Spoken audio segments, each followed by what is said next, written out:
And it's the midweek edition. Good morning, good evening, wherever the world you're watching from. It's Business Morning live on Channels Television. I'm Ladi Williams. Great to have you join us. Let's head on to the markets now. We see Arabica coffee futures and ice close higher yesterday, buoyed by short-term supply tightness as exchange stocks continue to fall, while sugar prices were also higher. December Arabica coffee, KCC1 settled up 3.55 bars at $3.55 or 1.6% at $2.19 per LB. Dealers said the front month was trading at a premium to more distant contracts, reflecting short-term supply tightness driven by crop problems in Colombia and downward revisions to this year's estimates for Brazil's crop. March raw sugar contract for the SBC1 settled 49 cents or 2.8% higher at $17.91 per pound. They're rebounding from the previous session's two-month low of $17.36. Dealers said the strength of Brazil's real BRL this week had provided some support as the market kept a close watch on the presidential election and the world's top producer. And U.S. corn and soybean futures rose yesterday following broad strength in commodity and equity markets tied to easing concerns about the global economy. According to traders there, U.S. wheat futures were mixed, with CBOT soft red winter wheat, that's the WZ2, declining, while KC hard red winter wheat, KWZ2, rose on worries about dry conditions in the plains. Hard wheat belt, CBOT December wheat was down about 5 cents at $9.07 a bushel, and the KC December hard wheat was up 2 cents at $9.90 per quarter. Ukraine's winter wheat sowing for the 2023 harvest has covered only a third of the area completed at the same time last year. That's data from the European country's agriculture ministry. And oil prices inched up today, extending a 3% gain in the previous session ahead of meeting of OPEC Plus producers to discuss a big output cut in what energy executives and analysts see as a tightly supplied market. Brent crude rose 11 cents to $91.91 a barrel in early trade after climbing $2.94 in the previous session. U.S. West Texas Intermediate crude picked up about 5 cents to $86.57 a barrel after gaining $2.89 in the previous session. The Organization of Petroleum Exporting Countries and Allies, led by Russia, together called OPEC Plus, meet today in Vienna, discussing output cuts as big as 2 million barrels per day, that's according to OPEC sources. The Nigerian National Petroleum Company Limited has declared a profit after tax of 674 billion naira for the financial year 2021. Addressing a news conference in Abuja, the Group Chief Executive Officer of NNPC Limited, Mr. Mele Kyari, announced the approval of the 2021 audited financial statements by the board of the oil company. Mr. Kyari adds that the company has recorded a reduction in daily production of crude oil from over 2.4 million in 2020 to about 1.2 million barrels in 2022. We take a listen.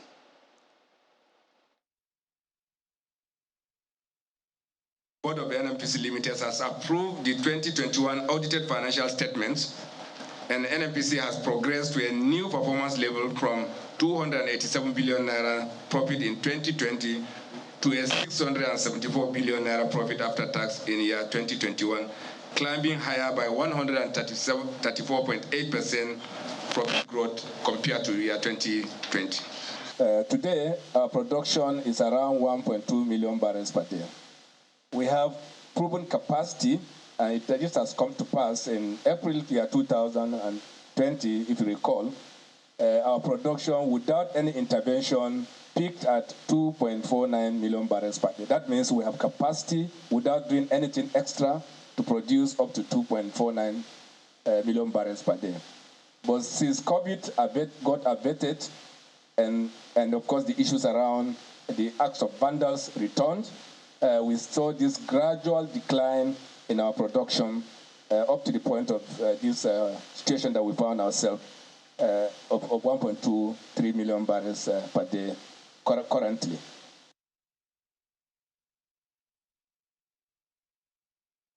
Now to our first conversation. According to the NBS, since the first quarters of 2019, 2020 and 2021 and 2022, there's been a steady decline in capital inflows into the Nigerian economy. In the Nigeria Capital Importation Report, capital inflows fell by 67.45% to $1.91 billion in the first quarter of 2021 and declined further by 17.46% to $1.57 billion in the first quarter of 2022. Let's discuss this and other matters now with Mr. Olukorede Edie, CCIB Standard Chartered Bank, joining us via Zoom. Great to have you on the program. Thank you very much. Nice to be here. Yeah, so before we drill down on the numbers now, Standard Chartered Bank recently hosted the Global Research Report event to throw more light on the Nigerian economy, especially in the financial and oil and gas sectors.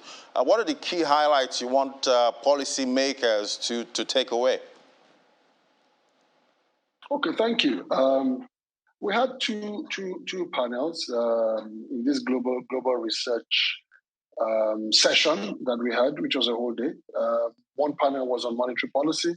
The other panel was on oil and gas. The topics and the issues that came up, which policymakers and the audience appreciated, was one. And I mean, you saw the report earlier on by the MD of NNPC. One is about driving up oil production. The second one is, at some point, whether we like it or not, the country cannot afford the fuel subsidy. So it's the panel also mentioned recommending a gradual removal of fuel subsidy and different ways of doing this, as well as, of course, the third one, which is the issue of AFEX policy and some sort of liberalization. It was very well received. And it's something that we should all keep tabs on.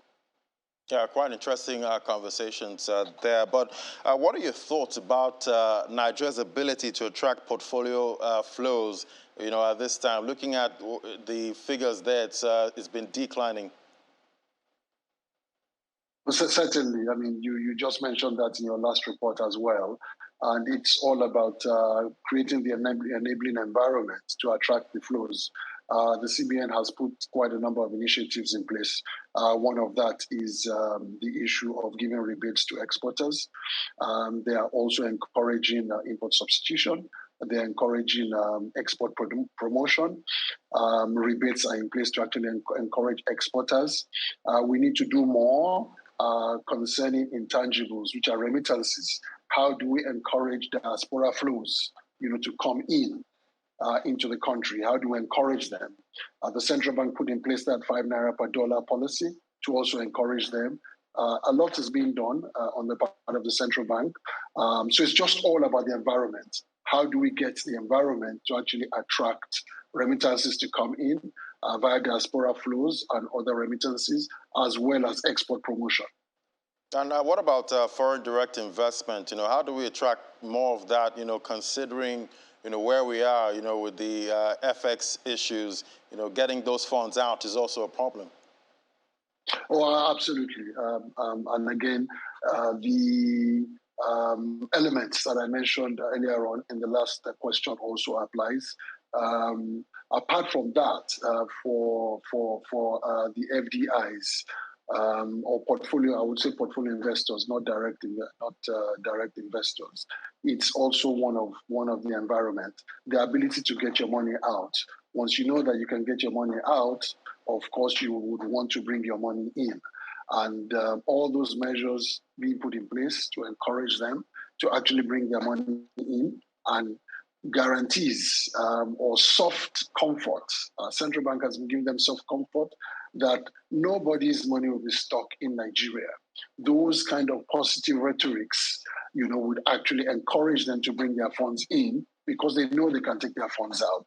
So more of that, should actually encourage that. Further to that, don't forget also that interest rates also attracts. Higher interest rates also attract foreign portfolio flows coming into an environment.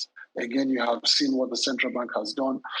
Interest rates are on the rise, though globally, but we have also encouraged and we have also responded to that, increased the NPR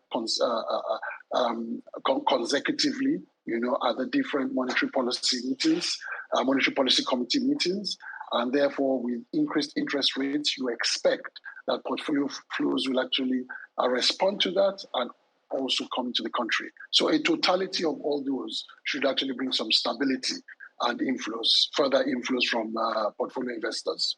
Quite interesting. And, some quarters have, said that we shouldn't be hiking, at this time. Countries like Nigeria shouldn't be, raising rates at this time because we have, other structural issues. What's your view on that? Two things. One is that is the answer that monetary economists actually have, to actually tame inflation. You do not expect inflation to be in the 20s and a depositor to be earning 4% on his deposits. He has a negative real interest rates. So you just have to hike to encourage depositors to actually keep their funds in the bank. And the other side to it also is reducing spending. Interest rates actually reduce spending, encourages you to keep your money in the bank. And for those who are using credit, it reduces the spending. So that is the answer to actually taming inflation. So we need to look at the inflation end of things as well. I'll take a pause here. Right, and looking at, where we are now with rate hikes, how are your clients, that get those loans, how are they reacting to this? What's the how's the impact on most of those the demand for loans at this time?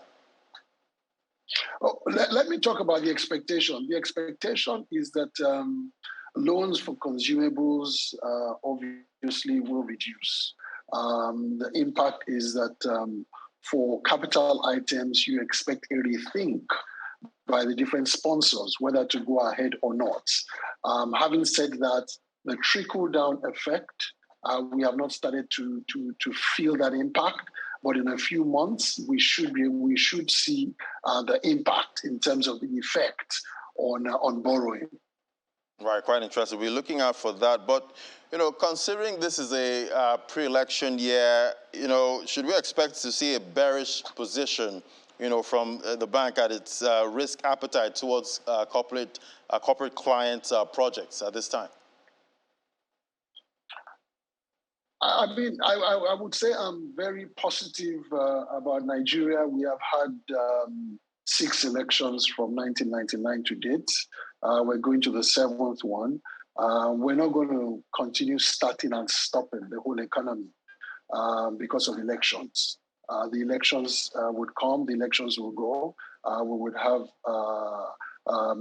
have transition from one government to another, whether it's the same party or not. But it becomes business as usual. So for us, whether you have elections or not, the country has been tried and tested. 6 elections, we're going to the 7th. Business, we go on business as usual.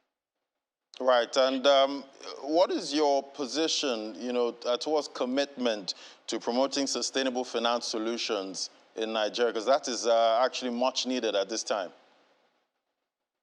Excellent. The bank has quite a number of initiatives with regards to sustainable finance. Sustainable finance is really, really, really at the heart of a lot we're doing now. And therefore, we're encouraging companies, we're working with them to see how they can transition from fossil fuels, transition to cleaner sources of energy. We've gotten quite a few initiatives in place. We have funds. The bank at the group has mobilized and is mobilizing about $300 billion in funds to see how globally we can assist our clients. And therefore, we continue to do that. On the ground, we're encouraging our clients. We're giving them financing to move one from fossil fuels to clean energy, reduce their cost of production, as well as also move forward towards the commitment of net zero, which not only the bank, but major corporates as well as major sovereigns have actually committed to at the different, the Glasgow Convention, COP26, and again COP27 that is coming. So we really would have no choice. It's the good thing to do. It's the right thing to do. We continue to support our clients in that direction. And obviously, you know, Nigeria's mainstay right now is oil and gas. And how are you able to balance, you know, catering to your clients that have not been able to, you know, move away from to the net zero plan, you know, at this time? How are you balancing, you know, providing for these clients? Excellent. Surprise, surprise, quite a number of clients, I mean, including also the different oil corporations, are actually moving their energy, moving a lot of their production also into gas. You know, gas is a transition fuel, and therefore a lot of significant funding is actually going into either gas production, gas piping, gas utilization, whether wholesale, whether retail. A lot of funding is going into that. A lot of solutions are being offered by Standard Chartered Bank in that, and we will continue to support the clients with regards to that. So it's not only about fossil fuels, but it's also supporting them towards a transition into gas and alternative sources of energy. So easily we can resolve that dilemma. The second point also is don't forget that when you also commit to net zero, it's not as if it's business as usual using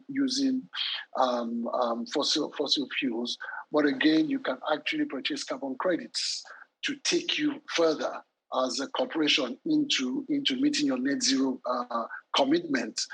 For example, the airline industry.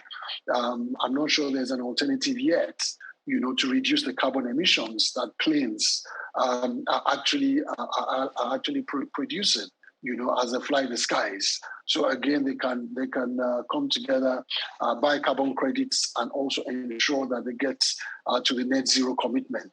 A lot of those solutions we're actually putting in place for clients. Quite interesting. And, you know, there have been conversations about how, you know, the fintechs and the banks are kind of getting in synergy, you know, at this point. How are your plans for fintech right now? The bank is, yes, we have the legacy bank, but what the bank has also done is purchased fintechs not only globally, but also here in Africa.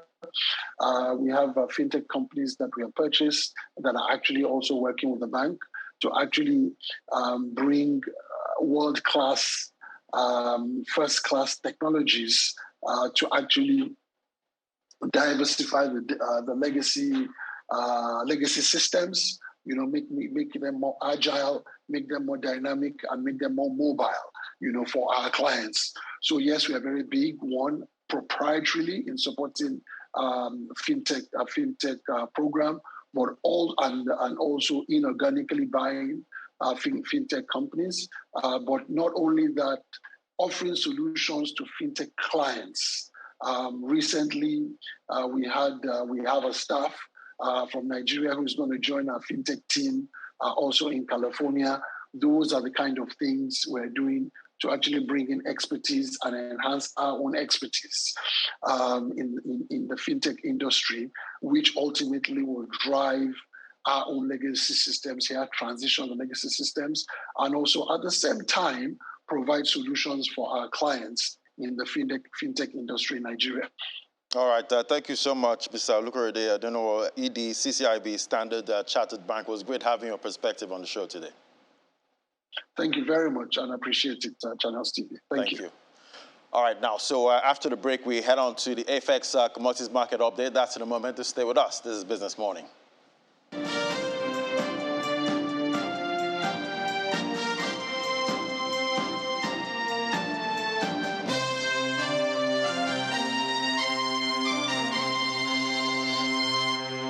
Welcome back. Now for AFEX Commodity Update. Now, the number of deals transacted on the AFEX exchange week-on-week dipped by about 11%. Also, volume traded dropped in the week ended October 3rd there. Let's talk to Inaya David Komadu now, analyst, strategy and corporate finance, to give us the details. Great to have you on the program. Good morning, Ladi. Thank you for having me. Yeah, so how did my money perform on the exchange for the weekend at October 3rd? Okay, over the course of the trading week, we saw an increase in total turnover of about 68.97%, moving from 0.29 billion to close the week at 0.49 billion, while the total volume of contracts saw a decline of about 41.95%, moving from just over 1,210,000 contracts to close the week at 702,000 contracts. The number of deals saw a decline of about 11.22%, moving from 294 deals to close the week at 261 deals. The ACI, which is the AFEX Commodities Index, remains unchanged at 455.71 basis points, while the AFEX Export Index, which represents the AEI, saw an increase of about 2.40%, moving from 187.67 basis points to close the week at 190.36 basis points. The volume of contracts saw an increase. The volume of contracts saw an increase for soybean from 1,653 contracts to close the week at 14,078 contracts,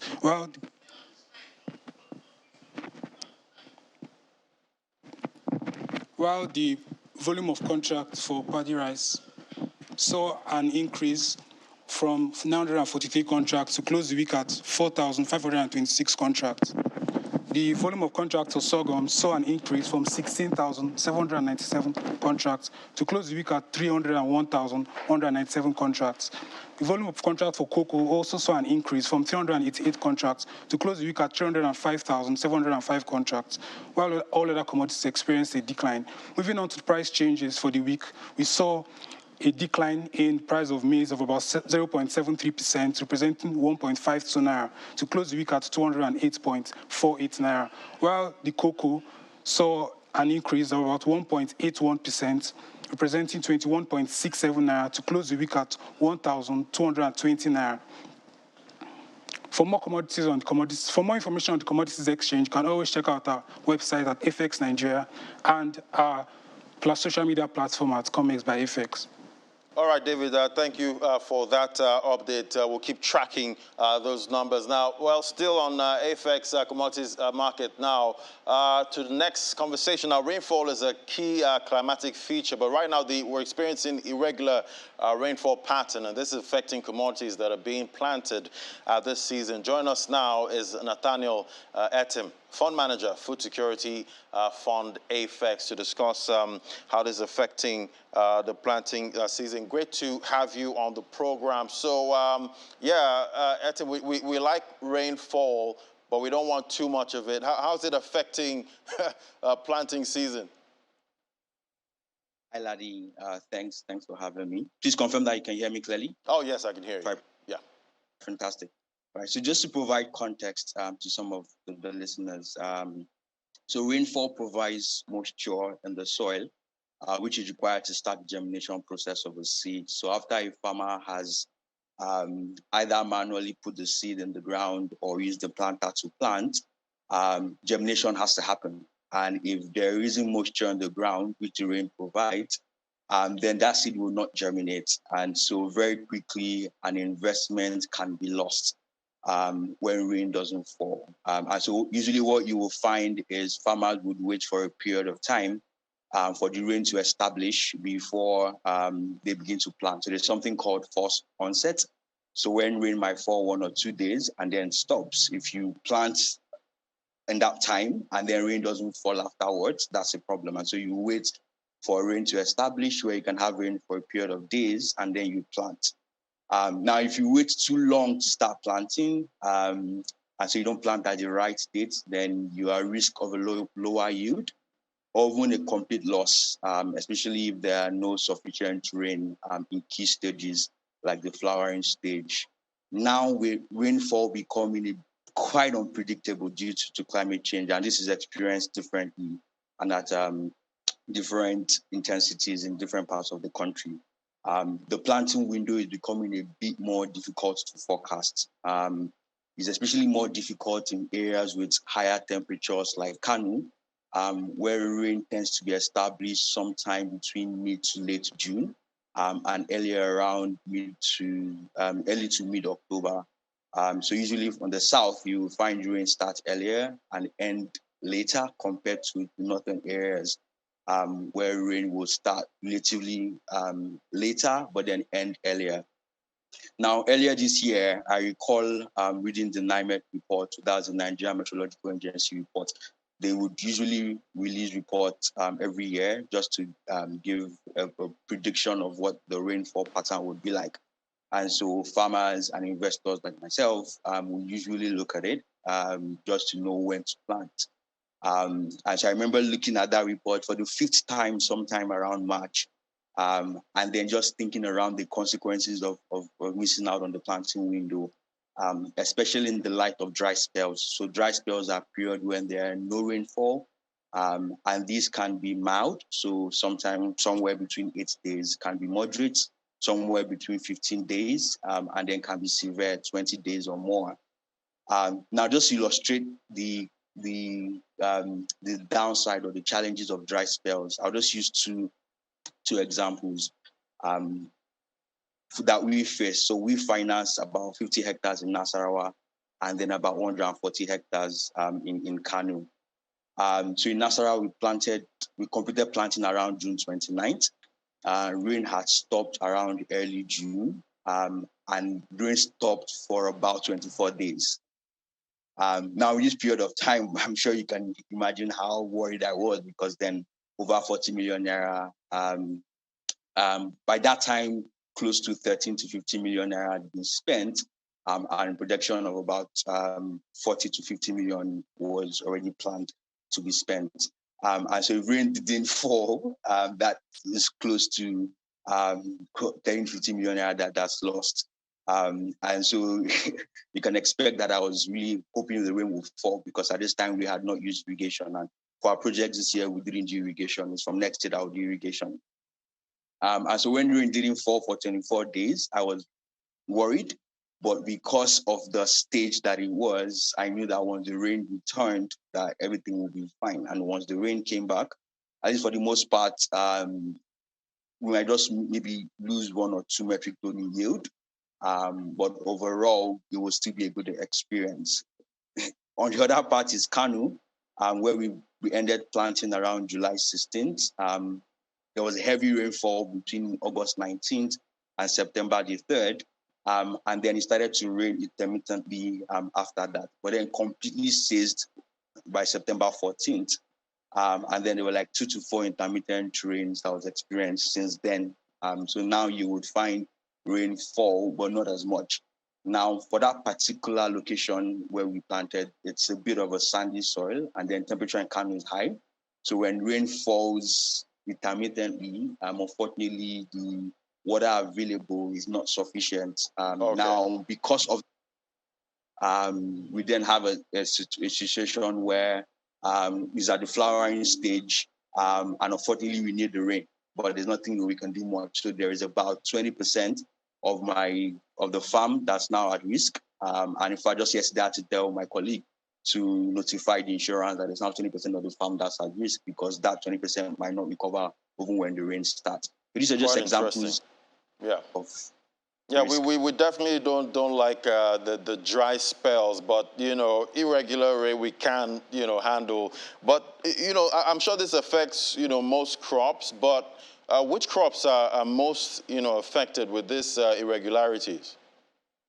Yeah, as you said, it affects most crops. But the one that really gets affected is rice, because rice needs water a lot compared to maize and sorghum and the rest. So for maize and sorghum, if rain doesn't fall in the right time, you might still be able to recover when rain begins to fall. You might yes have some issues with the yield. Now, this is not even looking at the flowering stage, so other stages apart from the flowering stage. Unfortunately for rice, because you need the rain almost from beginning to the end, that then increases the risk. So I would say biggest bet is rice. Unfortunately, this actually led to some farmers not planting rice during this wet season, because what a smallholder farmer can do is, for example, put ridges around the farm just to help with water retention. Now, for a large-scale farm, which we, as AFEX Security Fund, would finance, it's difficult to manage that without irrigation. We're still trying to think through a way to manage it. So what I had done this year was to just do about 3 hectares in rice. Now, that 3 hectares is part of 20% I mentioned that's at severe risk, and I might not even harvest anything from that if rain doesn't fall by Monday. But maize and sorghum does have a high likelihood of recovery. But even if it doesn't, because it's able to withstand a bit of drought, and we had used a bit of drought tolerant seeds, and that helps manage it. But rice, I would say, is the one that's really at risk. And then by the time you put that side by side with the flood issues that we faced in some regions of Nigeria, the rice production forecast this year, it's pretty worrying. Yeah, we do like our rice in this part of the world, but it does impact investment. But how does it? What's the impact for food security? Very impacts a lot, right? In fact, I would dare say that our preparedness and resilience will be tested because we put that side by side with flooding I just mentioned. If people, for example, do not do rice, and rice is a staple in Nigeria, and then that becomes a problem. And so don't go aggressive from a commercial standpoint, commercial farming standpoint, but also smallholder farming structure solutions to increase adoptions of, for example, drought-tolerant seeds. Then even the risk on food security really increases. And so a lot of steps needs to be taken.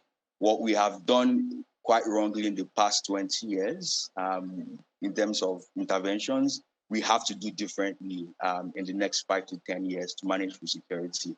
Otherwise, the inflation rate will go higher, access to some food for when the low to middle class would be a bit more difficult than before. So the risk is really high. Right, and let's look at collaboration now between the private and public sector. What can be done to, cushion the impact of the vulnerability to climate change? Sure, and I like the word you use, Ladi, collaboration. So let me just put a good instance of what the Food Security Fund does. So what the Food Security Fund is trying to achieve is to accelerate the commercial agricultural system in Nigeria and Africa at large, and then use it as a launch pad for the achievement of food security, the inclusive and sustainable development, and then shared prosperity. And of course, what we do is to then provide access to capital, to capacity building, and community support. And what we are trying to do at AFEX FSF is to build the ecosystem to ensure that we can directly support 1 million farmers in Africa, and that each of those 1 million farmers can earn a minimum of 20,000 yearly from their businesses by 2032. And so there's that collaboration that needs to happen with the farmers, with private players, with the government to ensure that this is possible. But certainly, as I mentioned earlier, we need to change some strategies, right? So usually a lot more money we focus on the farmers who are perhaps more than 50 years old and fewer interventions to youth. I think that while we do need to keep providing solutions for farmers who are older, we also need to begin to engage farmers who have strong ties to local communities, these farmers who are younger. So you can get somebody who has studied agriculture, has a master's in agriculture, and then empower this set of farmers. And then it's easier to get them to provide the solutions that are required. They can then engage in irrigation farming. They can then take on more risk, more commodity that's produced. Also, partners need to collaborate to ensure that we have machineries and the technical skills to fix it. I'll give an example. We're planning to purchase some equipment, some planters and combine harvesters this year against planting next year, because we're planning to do about 3,910 hectares next year. And what we are finding out now is that we need to build capacity of people to be able to fix those machineries even beforehand. Also, when it comes to data, there needs to be partnership. NIMET is doing a good job, but needs to do a lot more. So there needs to be a lot more engagement around forecast data so that we can get the planting window right. And just generally data for informed decision making needs to be done. Insurance needs to work. So as I mentioned, about 20% of my farm is now at risk. And if it goes bad, I'm counting on insurance people to pay back because we had then engaged insurance company at the beginning. Now, as we plan to even do more land, it's important that insurance companies play their part. Even for the smallholder farmers as well, we need them to believe in insurance and then need to pay them back when things do go south. And unfortunately, things would likely with the climate change impact. And so this partnership must be done in a way that helps the farmers as we go forward. Right. I guess everyone has a part to play in it, to making sure that we're food secure in this part of the world. Thank you so much, Nathaniel Etim, Fund Manager, Food Security Fund, AFEX. It was great having you. Thank you, Laddie. All right, we'll take a moment now.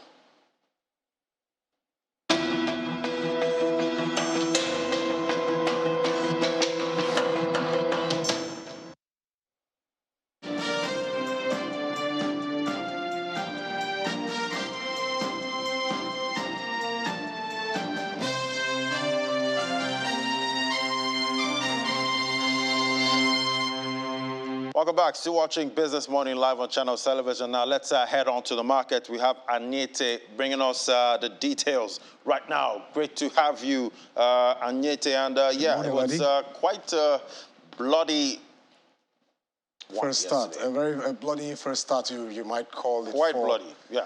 Well, it's not surprising because most of the investors in the equities market, not just the equities market, in most of the markets, they're still trying to take profit. Most of them, because of the macroeconomic environment that we are, there's the liquidity squeeze, so you know, and people are trying to, take advantage of some of the gains that are recorded in the market. Right. Don't forget that on Friday, the last trading day of October, our stock market, it closed in the green. But then, the very first start of this month, yesterday, that's why I saw it going back into the red territory. Quite interesting. But are we still the best performing in the world? Maybe. Well, we're not doing too bad. We're not doing too bad. Right? Yes. According to what I have here, the year-to-date performance for the market is still in positive, but it has moderated to about 14.43%. So, right. But not looking bad. Okay, yeah. So, but with that being said, let's turn our attention first to the fixed income market. And starting off with the bonds market, it was negative. It was bearish sentiments for that market. Of course, there was some activity there. Number of deals carried out there was about 11. But then you had the bearish sentiment, no thanks to sell pressure on the March 2024, March 2036 papers, So and that's why average yield there, it was flat at the mid segment, but at the long and short segment, it was down. So there you have it there. The April 27th of April 2032 paper, it recorded just two deals across all the three papers here. The total value, 2.20 billion naira. Let's move over to the Treasury bills market of that fixed income market segment. Total number of deals carried out there was 3. Bearish sentiment also, the average yield there expanded by 8 basis points to 7.2%. Now, over to the other markets, the OMO market, the average yield there contracted by 1 basis point to 10.3%. That's at the OMO segment. So there you have it. Total number of deals on the 27th of March 20. Okay, no, that's the Treasury bills market. Let's move over to the open market operations, OMO, if we can have it there. So there you have it there. Average yield there, it contracted by 1 basis point to 10.3% for the OMO segment. Then the highest concentration was on the 14th of February 2023 paper, which had 4 deals, cumulative 115.69 billion naira. So, but with that being said, let's turn our attention to analysts. Princess Iruoba, who is a fixed income trader at FSDH Merchant Bank. Thank you for joining us, Princess. Thank you for having me. Good morning. Yeah, I'm sure you're quite aware that the markets, the fixed income market, it closed the final week of October, and at the same time, we want to take a look at the third quarter, how it ended. So Can you give us a review of the final quarter, the final week of the third quarter, as well as what to expect, particularly in a high interest rate environment and investors' reaction to the interest rate hike by the central bank last week? Good morning. Q3 as a whole, we saw the yield spike, and that's largely because we had two rate hikes, 100 basis points and 150 basis points rate hike last week of September. So what we've noticed is that we've seen that ripple effect in the money market space and the bond space. So across the board, the bond space has reacted about 257 basis point hike quarter on quarter. That is comparing Q2 to Q3. And for bills across almost special bills and NTBs, we've seen a rate hike of about 400 basis points. And that's largely due to contributing factors being the MPR rate hike, also patches of illiquidity in the system over the period under review. So we've had those contribute to the uptick in yields we've seen. Coming to the year, we always expected that between Q3 and Q4, we'll see that rise in yield. Like you mentioned, we're in a high yield environment, and we'll see that play continuously to the end of the year. Okay, so of course we will keep our attention on the fixed income markets as well as other markets. Thank you for joining us on for your analysis and your time on our program. Thank you. Thank you for having me. Yeah. Okay, so now let's flip over to the equities market. It went down it was a sour start for the month of October and also for the fourth quarter. 0.29% is what it printed, and it has fallen below the 49,000 point level, which it was oscillating in between last week. And at the same time, more than 77 billion naira is knocked off from this amount here. So that's how the market closed at the end of Tuesday's trading session at the NGX.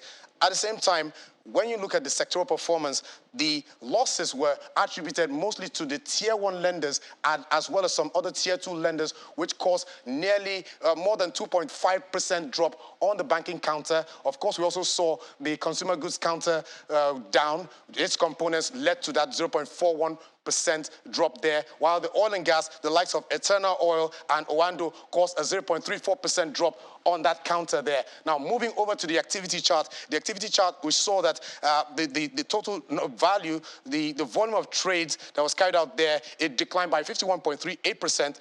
Value was down by 36.09%, but in terms of the deals was up, and that the deals was up by more than 48% at the close of yesterday's trading session.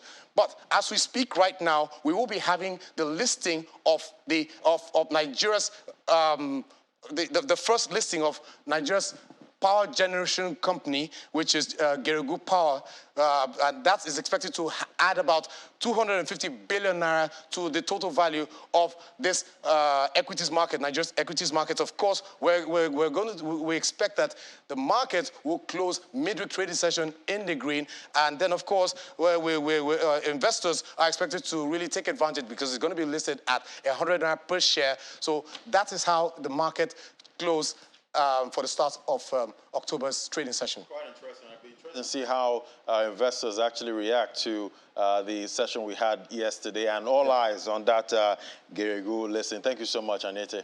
Pleasure. All right, now, so after the break, we'll get on more markets, talking about the crypto space. That's in a moment. To stay with us. This is Business Morning.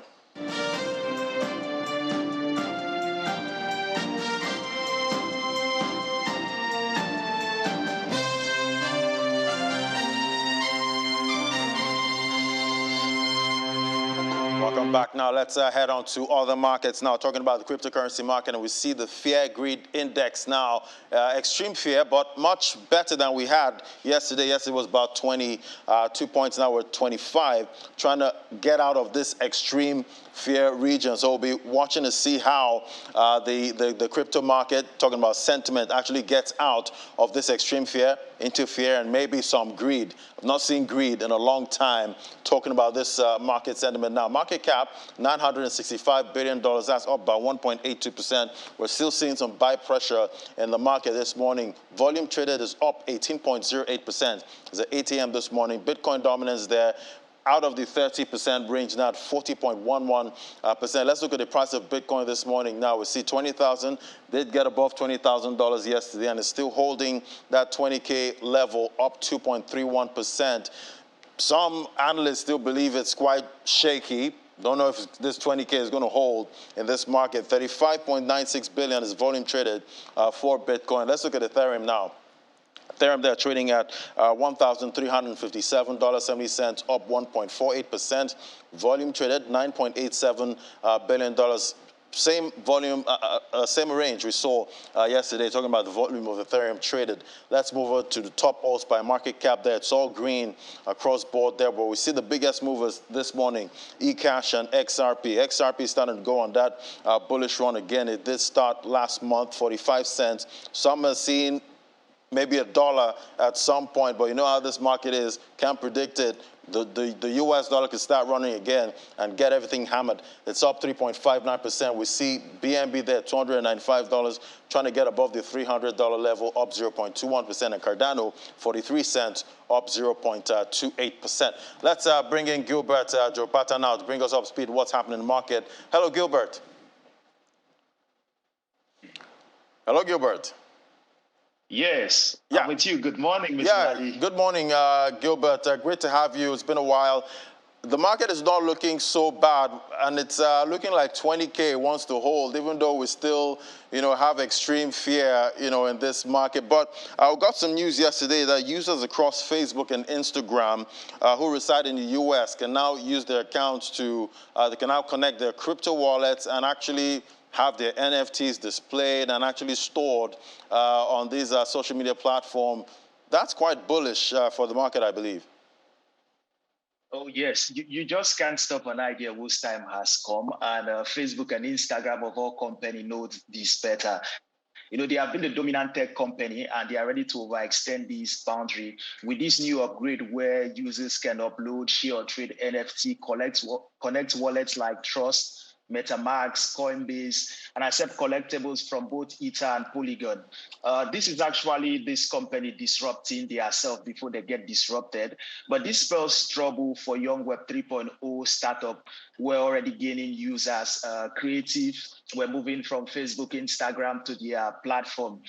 So with this, I think Creative may have to return back to Instagram and Facebook, where they have built audience for themselves and already have existing billions of users who can potentially become their customers. Well, I actually believe that we are going to see a different Facebook and Instagram, and this may just be what we need to take NFT and metaverse mainstream. Yeah, because the NFT and the metaverse, that industry has been quiet, in this bear market, and it was obviously the talk of the town when it was, the bull season. But now we're seeing much more quiet talking about the NFT space. Yes, at that time there was a whole lot of hype, which is always typical in the bull market. People are no longer focused on what people are building. They are not focused on expanding communities. What interests them at that point is price. But bear market is time where creators build, where entrepreneurs build, where investors also build solid investment portfolios. So if you look at what is happening, fundamentals is going to catch up with the price in due time. Quite interesting. Let's look at the British pound now. We know that's been in the news for a while now, talking about the possibility of, parity, with the US dollar. And we got data this morning saying that Bitcoin pound sterling volume actually soared to an all-time high. Is this because of what's happening, with the pound at this time? Is that why we're seeing more volume with the Bitcoin pound sterling? We are actually going through a global currency reset.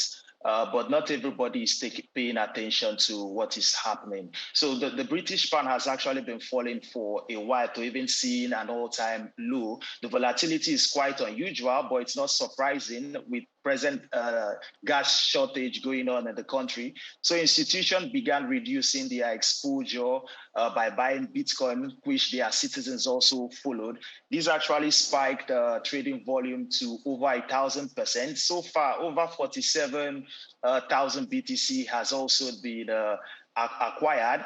I am more concerned about retail traders or investors who are running from a devaluing currency to a risk-on assets in the bear market. On the long term, this may be good, but on the short term, I don't think so. With the dollar, whenever the dollar starts being dominant, we know how risk-on assets behave. Yeah.